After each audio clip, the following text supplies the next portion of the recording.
Uh, During the whole run of the exhibition, quite a lot of people were asking, what about this collaboration with Philip? First of all, Philip we don't see, Philip we haven't met. So they wanted to know, how does this start? How do you, actually the two of you started to talk about this work? Right, how did we start? Well, I think it was when you took me to the Chelsea Physic Garden. Is that not the first place?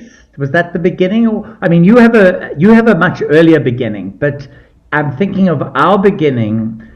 I seem to remember that Joy and I, as friends, as colleagues, were spending some time in the afternoon together, and Joy said she'd like to take me to the Chelsea Physic Garden. Am I right? And at that point, I'd never been there before. And in fact, we went there, and it was, of course, a lovely afternoon. Of those of you who've ever been, it's quite a special place.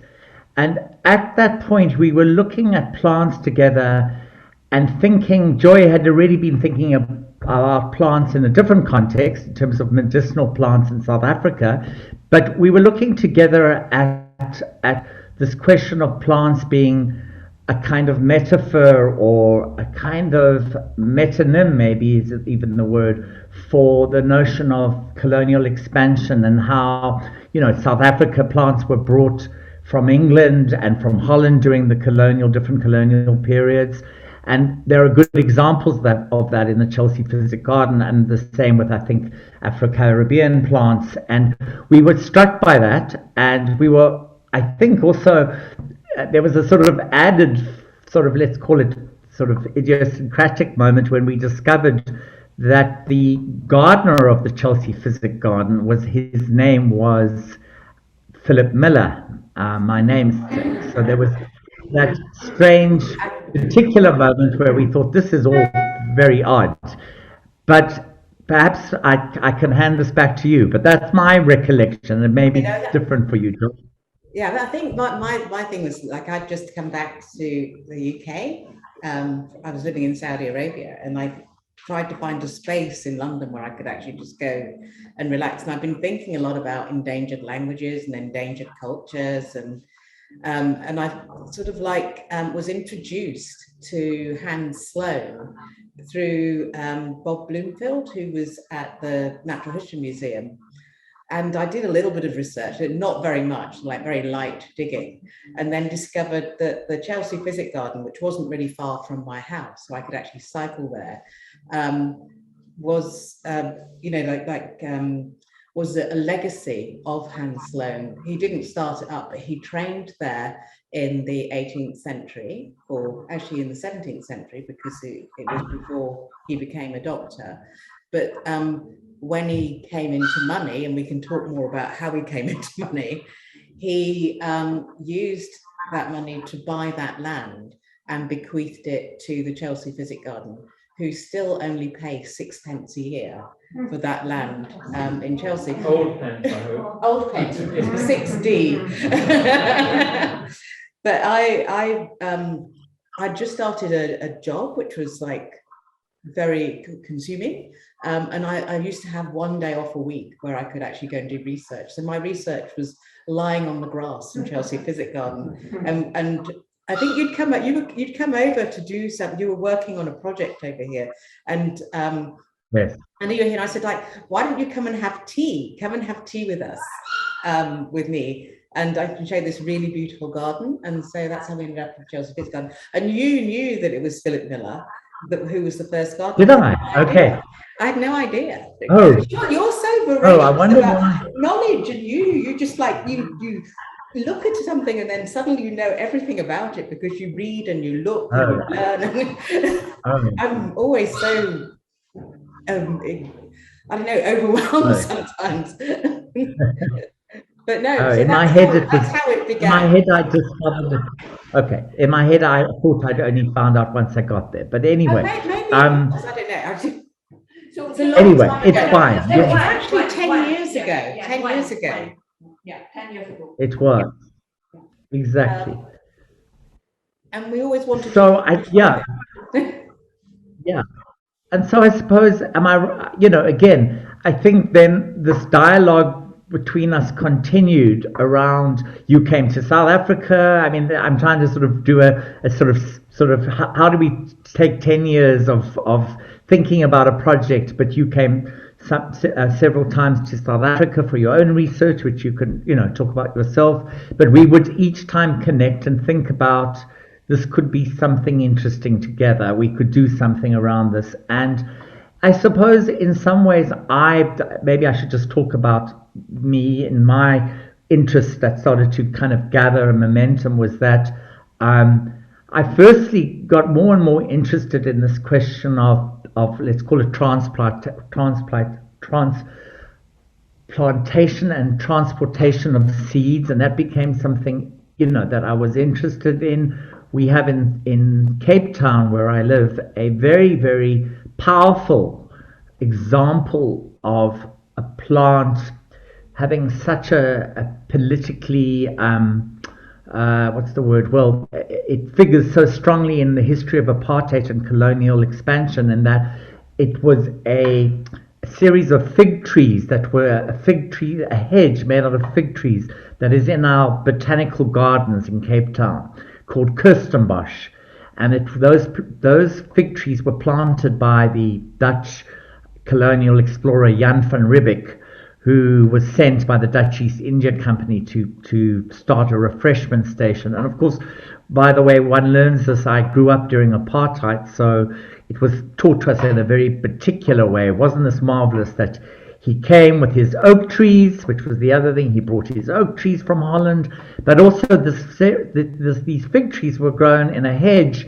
And in fact, only much later, when I started to look at these questions of plants and trees not being so innocent in terms of how we look at them, often in a botanical sense, that this fig tree, this hedge, was created in order to in fact keep people of color, in fact the original inhabitants of the land in Cape Town, who were San and Khoi people, that was to keep them outside of the mission station he had built. So that, in a way, was a very powerful thing for me when I got to understand that about the impact or the purpose of how one can look at plants and how they are used as sources or tools of power. That's perhaps what I would, maybe I can put that back to you now, Joy.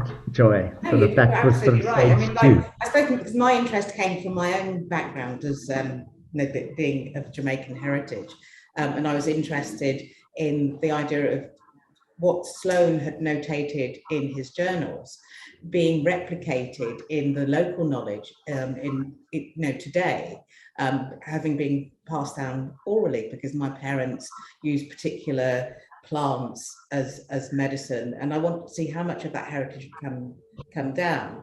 But also I was really interested in the stories within the journals, and I think it was only when we started working together, when you came to the UK, you came to London, and we spent like a week in the British Library. And you're really good because you're really organized around those things. So I'll go and I'll have a look, and then I'll go home and go have a little thing. But we went every single day and read another piece of the journal, and I copied loads of it.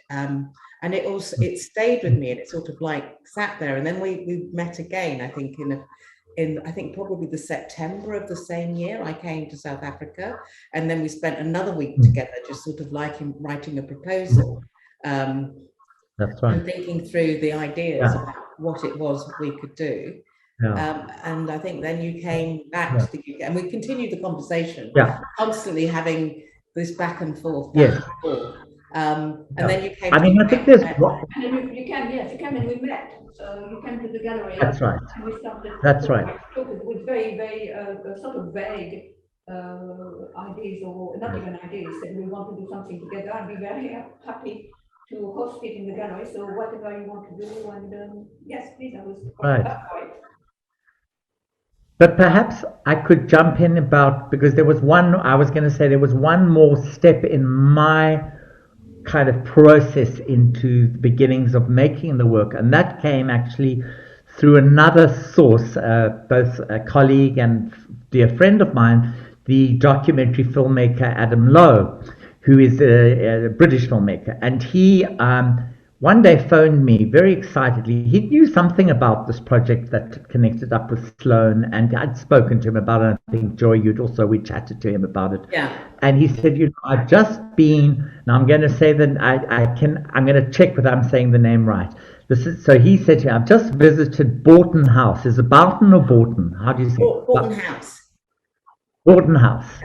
In, where is it near again, Joy? Near Kettering in Northamptonshire. Near Kettering. And he said, it's a really interesting thing. I've discovered that there are music transcriptions basically from the Sloan collection, from his journal, from the journal, that are actually housed in Boughton House.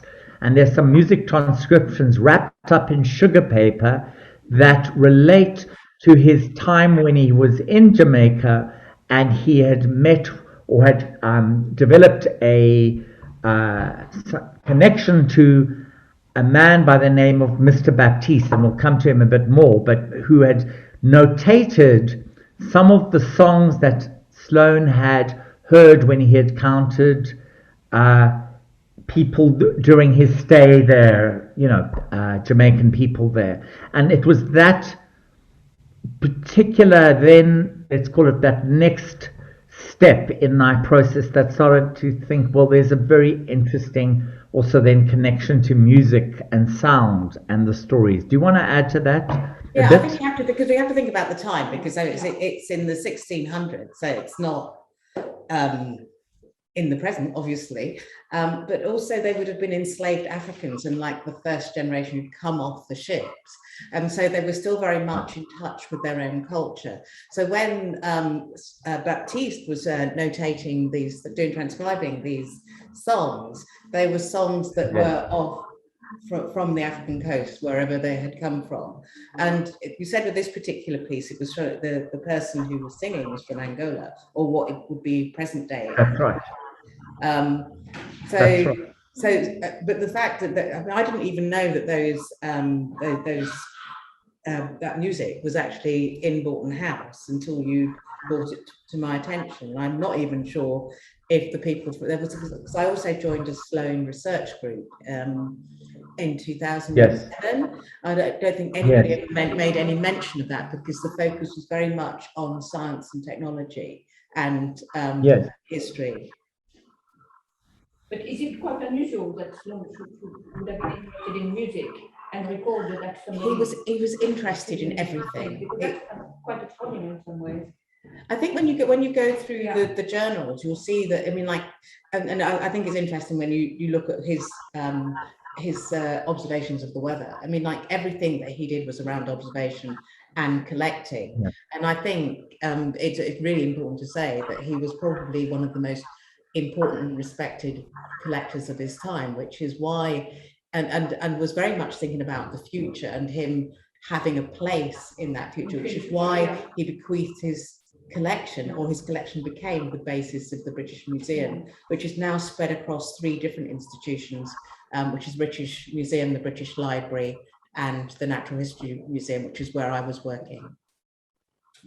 Yeah, maybe also just to talk to the question of the transcriptions, because those themselves are a very unreliable document. I mean, we have to think also, as Joy has correctly pointed out, about the times, the fact that at this point, you have to imagine how this was done and in what context Mr. Baptiste did this. I mean, there's a lot of openness in these questions, but there is some sense that he himself, and there's some writing now and some further study. In fact, we've connected it up with one of the writers around who Mr. Baptiste is, because there's a lot of mystery by an academic, Mary Caton Lingold, who's I've forgotten which, she's in America.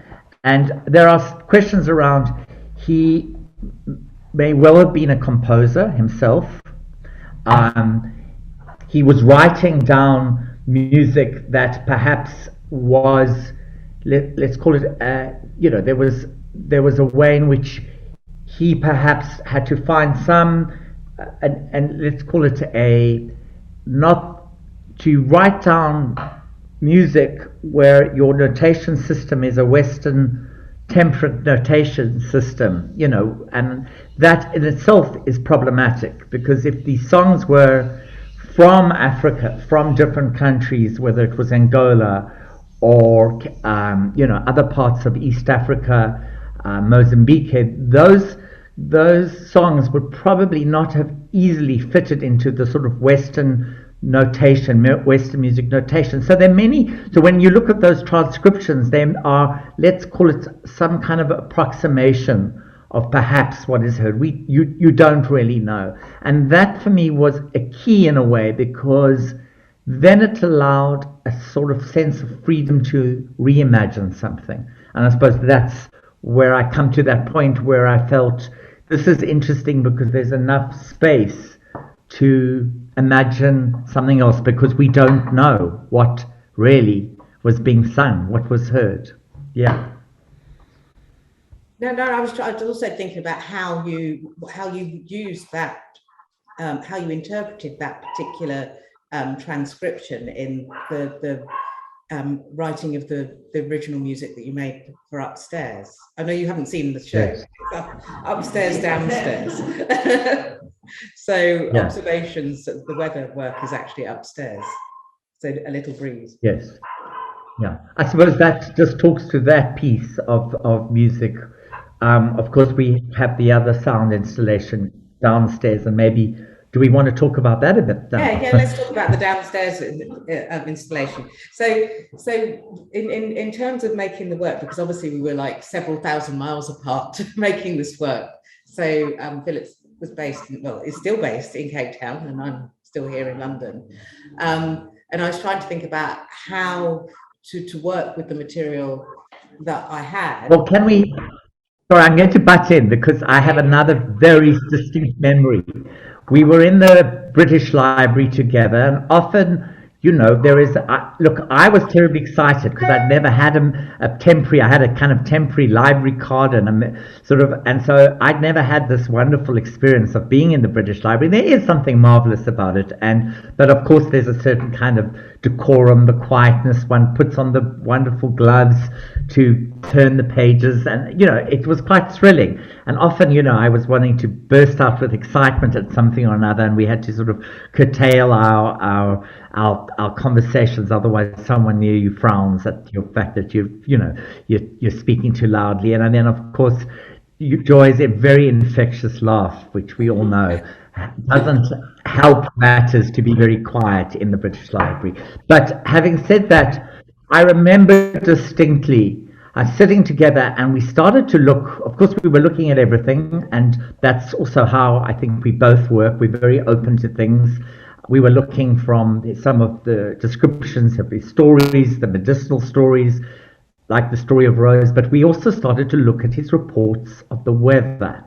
And we both looked at each other, we thought, this is kind of extraordinary, these kind of completely, almost obsessively detailed. Of course, I'm not a mariner or maritime person, and of course I know people do, you have to take note of the weather, but there was this kind of level of detail in one day, how many descriptions Sloan would write these entries. And we both looked at each other and we said, I think we need to use this in some way. So perhaps just wanted to add that in before you continue. Yeah, no, it's true. I mean, because I was also obsessed by this thing of the weather. And for me, it was about how he presented himself as an objective observer of his time in Jamaica and obviously around the Caribbean.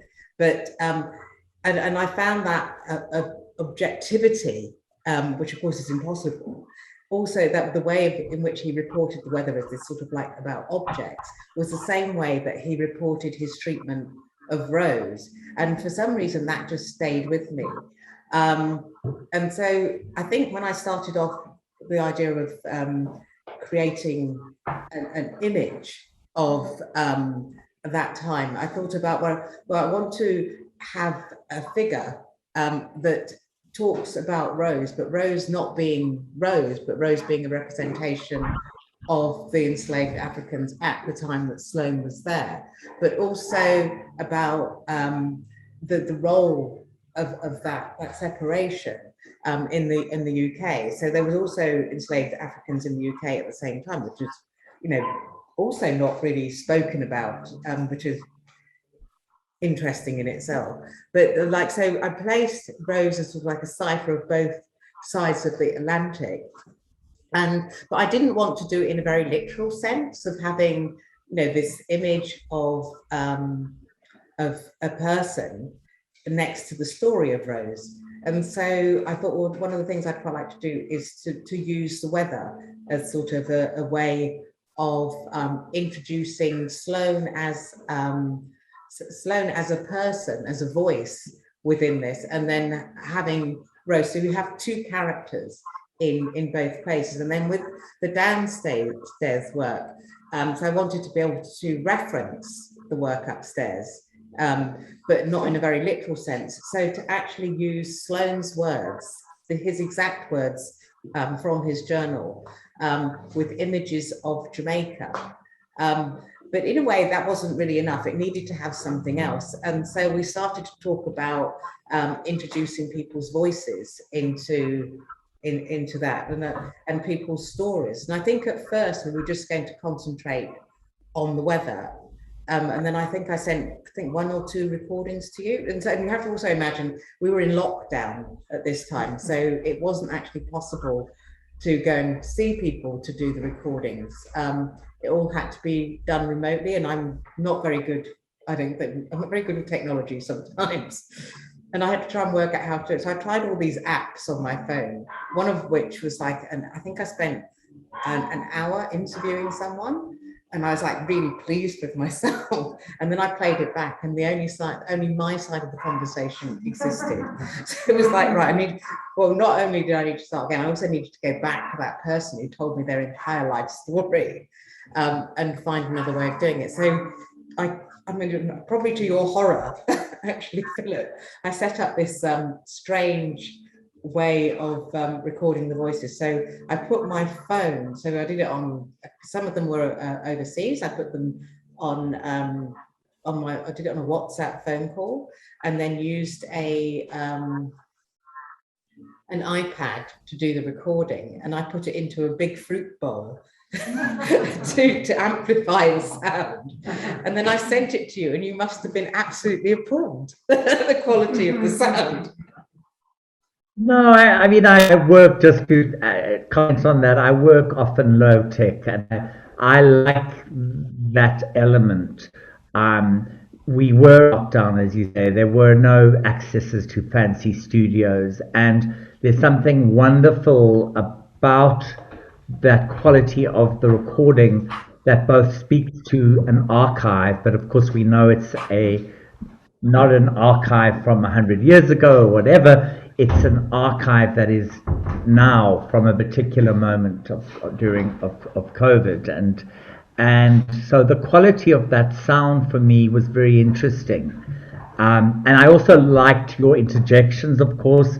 And what became clear to me listening to those interviews, because, and you can maybe speak more about it, but what I heard was these. You had very strong connections to the people you were speaking to, and you knew many of them, and you have your own particular way of talking to people, which was very, for me, it was part of the world. It wasn't going to be just, let's take what they've said and put it together, let's call it collage it together. It felt like you yourself in the work was part of that work. Your voice, your talking, your comments. Your love. Yeah, I mean, it was quite, I mean, like, it was, because I thought you were going to take my voice out. I thought, oh yes, I'll just do it, just with people in there. And I think the other thing that came out of that was, like, because we just, initially I concentrated on the weather, and then you made the suggestion, well, maybe ask them about other things. So I asked people about their first experience of coming to the UK, and just let people just speak within those conversations, and then sent it all out to you, and then we sort of like had conversations about that back and forth. But I think the way in which you cut it together is really interesting. So it starts off with people arriving here and then they're settling, and then moves into their gardens, which I think is a really beautiful way of doing it, and it really matches the film, which I think I sent you very rough cuts. I mean, we were doing this almost in real time, this thing of sort of like making things and sending things back and forth to each other and trying to construct it. And it was also in a very short period of time. I don't know, how many weeks did we have? About 3 weeks? I think it was something like that. Yes, I was. It was quite something. But you know, there's something wonderful also about working very intensely in a very short period of time, because it kind of makes you really sort of there. For me, that became quite intense and quite important to the work, the way we worked in the end. Yeah. Yeah, and I think it well, I mean, and also because I'm a person that takes ages to make a decision, so being forced to make decisions like within minutes. And we also had the help of Gary Stewart, my end, who came and like said, right, we've got these 3 days to put the whole thing, the 2 films together. And I'm like, okay. But he was really, really strict about time. So no wandering off and having cups of tea and walking in the park. So I just like got on with it. But I mean, like, I think it's a shame we've not been able to come and experience it here, but you will somewhere.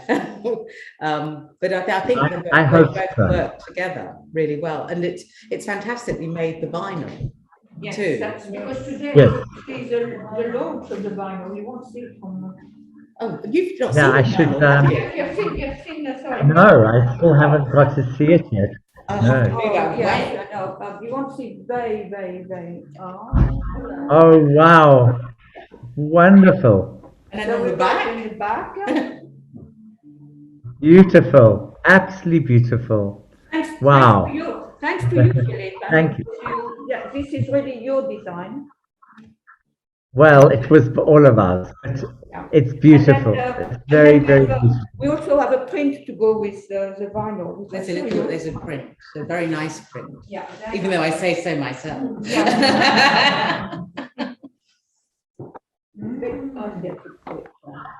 Oh, it's beautiful. Wow. Wonderful. So we are wonderful. Congratulations. Well, I feel like I should have a drink in my hand, but maybe I'll do that later. I think you should definitely have a drink in your hand. Yeah. we will drink for you, don't worry. Thank you very much. Yeah, I don't know if there's... Yep. Sorry. Is there anything else we should be talking about in our process, or do you think we've kind of covered the... Well, see if anybody's got any questions. Yeah. Does anybody have any questions Yeah. I'd like to ask? Yeah. Can I ask you to speak a bit more about the activist that was involved with Angola? Oh no, he was Philip. You were working with an Angolan singer. Well, so what happened there is, this is an ongoing project. So initially, what I wanted to do, and of course, just everything one to just have to understand in the context of lockdown made things very difficult. The original song that was transcribed by Mr. Baptiste was called Angola, and the melody that had been written down and what was written was also there were, again, there was nothing reliable about what lyrics there were. But my initial idea was to take that melody, which I'd done, and I transformed it in the way that I do, which is to elaborate and expand and almost do a kind of work of semi-improvisation, although it is a kind of composition, and then send that to a singer who I was trying to work with long distance in Rwanda. And because we had a shortish time and we didn't, it became so difficult. We were trying it basically just, due to practicalities, it couldn't happen. So I ended up writing, let's call it this first incarnation of the piece just for cello. Well, and I felt that was, in a way, a personal expression for me. If you ask me what I thinking about, how was I writing this, I was taking on a kind of emotional, I suppose, Joy's images, the story of Rose, those things. So the notion of travel, sea, both the innocence, but the objectification, all of these things. I'm talking about as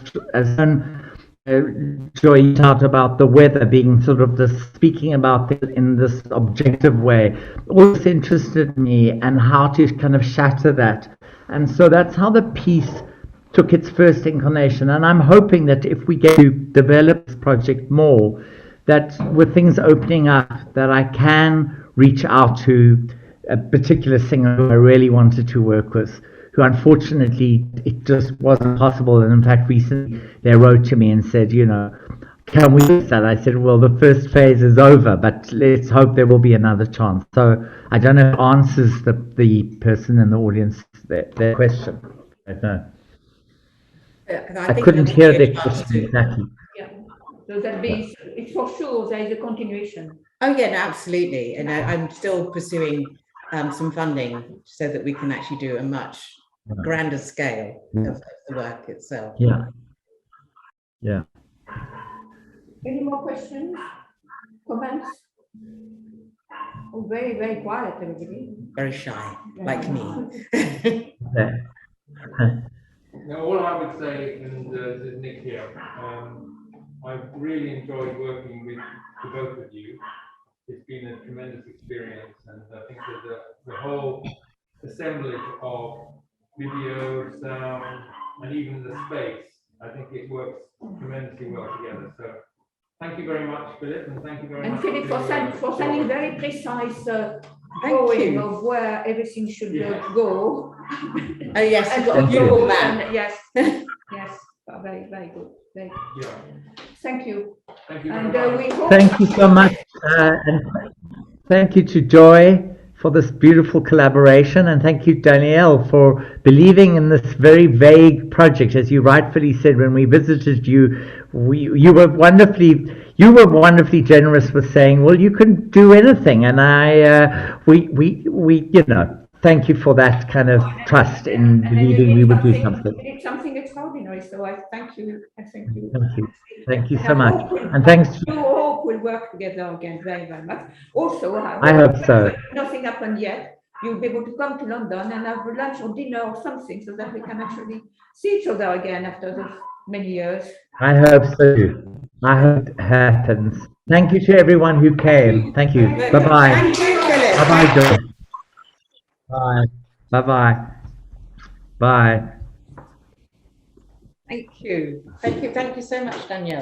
Sure, that's nice. Thank Right. you. It was really, yeah, That's great. Yeah. Thank you. Right. And thank you everyone for coming. Yeah. Now, although it's a bit dark outside, we see some I want night. some I think lights, that, yeah. we can still go in the garden. We will put the film on again because I think a few of you haven't seen it properly because we were installing. So